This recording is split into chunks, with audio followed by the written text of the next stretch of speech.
जब भी कभी आप शेयर को बेचने जाते हो तो आपके फोन में शेयर को बेचने से पहले CDSL का एक ऐसा पेज खुल जाता है जहां पर आपको अपना टीपिन डालकर OTP डालने के बाद अपने शेयर को वेरीफाई करके ऑथराइजेशन लेने के बाद ही आप अपने शेयर को बेच सकते हो। और ऐसा हर इन्वेस्टर को उस दिन करना पड़ता था जिस दिन वो शेयर को बेचना चाहता है। लेकिन अब सेबी ने इस काम को बहुत ही आसान कर दिया है। अब आपको बार बार टीपिन डालकर अपने शेयर को वेरीफाई करने की जरूरत नहीं है। सिर्फ एक बारी अगर आप अपना DDPI एक्टिवेट करा लेते हो तो आपको बार बार उसमें टीपिन डालने की कोई जरूरत नहीं है। आप आसानी से सिर्फ एक क्लिक करते ही अपने शेयर को बेच पाओगे। तो ये DDPI होता क्या है, क्या ये सेफ है, और आखिर DDPI को एक्टिवेट कैसे करते हैं, इन सभी चीजों के बारे में हम इस वीडियो में जानेंगे। तो देखो, सबसे पहले हम जानते हैं कि आखिर DDPI होता क्या है। देखो, इसकी फुल फॉर्म होती है demat debit and pledging instruction.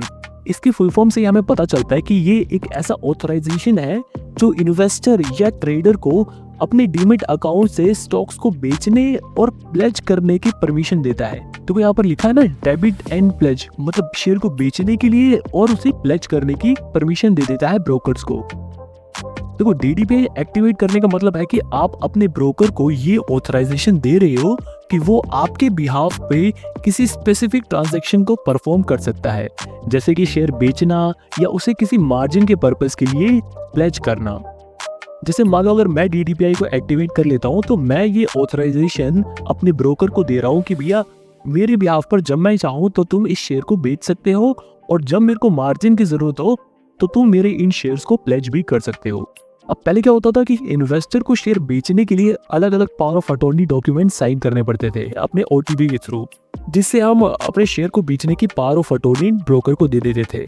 लेकिन अब DDPI एक्टिवेट कर लेने से क्या होगा, आपको बार बार OTP डालने की या टीपिन डालने की जरूरत नहीं है। हमने एक ही बार उसको ये ऑथराइजेशन दे दिया कि भैया तुम हमारे बिहाफ पर शेयर को बेच देना या प्लेज कर देना, लेकिन जब हम चाहें तब, ऐसा नहीं कि अपनी मर्जी से बेच दिया। अब देखो, DDPI के आ जाने से ना बहुत फायदे हैं। एक तो देखो, ये प्रोसेस बहुत ही स्मूथ हो गया है। अब ना ही आपको कोई टीपिन डालने की जरूरत है और ना ही OTP, बस एक क्लिक में आप शेयर को बेच सकते हो। इसका दूसरा सबसे बढ़िया फायदा ये है कि इससे आप अपने लॉस को भी बचा सकते हो।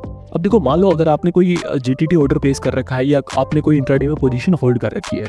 अब मान लो जो हमने पोजीशन होल्ड कर रखी है उसमें हमें लॉस हो रहा है और हम उस शेयर को बेचना चाहते हैं, तो हमें बेचने के लिए सबसे पहले टीपिन डालना होता था, फिर हमें OTP डालना होता था, जिस चक्कर में थोड़ा और टाइम लग जाता था। अब इस दौरान हो सकता है कि शेयर का प्राइस और गिर जाए या थोड़ा बहुत बढ़ जाए। अगर गिर गया तब तो हमें और ज्यादा नुकसान हो जाता था। इसीलिए DDPI यहाँ पर बहुत बेनिफिशियल होता है, क्योंकि ये हमारे टाइम को सेव करेगा। हालांकि कुछ लोग स्मार्ट होते थे, वो लोग पहले ही अगर इंट्राडे पोजीशन होल्ड करते थे तो पहले ही अपनी होल्डिंग्स को वेरीफाई कर लेते थे।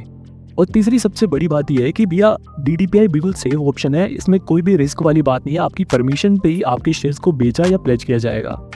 ठीक है, अब बात आती है कि इस DDPI को कैसे एक्टिवेट करते हैं। इस वीडियो में मैं आपको ग्रो ऐप में DDPI एक्टिवेट करके दिखा देता हूँ। देखो, सबसे पहले आपको अपना ग्रो ऐप खोल लेना है। ग्रो ऐप खोलते ही आपको होल्डिंग वाले ऑप्शन पे जाना है और अपनी होल्डिंग्स के सबसे नीचे आ जाना है और यहाँ पर एक्टिवेट DDPI वाले ऑप्शन पे क्लिक कर देना है। इस पे क्लिक करने के बाद एक ऐसा पेज खुल जाएगा जहाँ पर नीचे कोने में लिखा हुआ है कि DDPI को एक्टिवेट करने के लिए आपको 100 रुपए प्लस 18% GST पे करना पड़ेगा। अब देखो, ये चार्जेस सभी ब्रोकर में लगते हैं, चाहे आप किसी भी ब्रोकर का ऐप इस्तेमाल करते हो।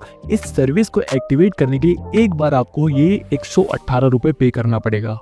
अब क्योंकि मेरे ग्रो के वॉलेट में पैसे ऐड नहीं है तो मेरे को सबसे पहले ऐड मनी एंड एक्टिवेट वाले ऑप्शन पे क्लिक करना पड़ेगा।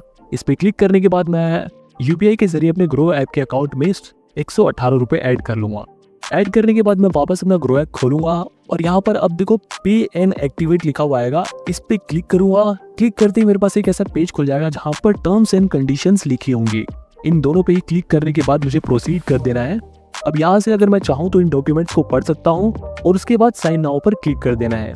क्लिक करते ही यहाँ पर ई साइन का एक ऐसा पेज खुल जाएगा जहाँ पर हमें आधार कार्ड के जरिए ई साइन करना होता है। यहाँ पर ध्यान दो, ये जो चेक बॉक्स बना हुआ है इस पे क्लिक कर देना है आपको, जिससे ऑथराइजेशन मिल जाएगा इनको ई साइन के लिए। इसके बाद नीचे यहाँ पर अपना आधार कार्ड नंबर डालकर सेंड OTP पे क्लिक कर देना है। इसके बाद जो फोन नंबर आपके आधार कार्ड से लिंक होगा उस पे OTP चला जाएगा। उस OTP को यहाँ पर पेस्ट कर देना है और उसके बाद आपको वेरीफाई OTP पे क्लिक कर देना है। ऐसा करते ही आपका डॉक्यूमेंट सक्सेसफुली ई साइन हो जाएगा और आपके ग्रो ऐप में एक ऐसा पेज खुल जाएगा जहाँ पर लिखा आ जाएगा कि आपका जो DDPI है वो 2 दिन के अंदर एक्टिवेट हो जाएगा। मेरे केस में ये जो DDPI है वो 1 घंटे के अंदर ही एक्टिवेट हो गया था। तो इस तरह से आप DDPI को एक्टिवेट करके इन्वेस्टिंग और ट्रेडिंग को और भी आसान बना सकते हो। अब अगर आप एंजल वन, ज़ीरोधा या किसी और ब्रोकर के ऐप में DDPI को कैसे एक्टिवेट करते हैं, इसके ऊपर वीडियो देखना चाहते हो तो मेरे को कमेंट में जरूर बताना। अगर उस कमेंट पे ज्यादा लाइक्स आएंगे तो मैं उस पर जरूर वीडियो बनाऊंगा।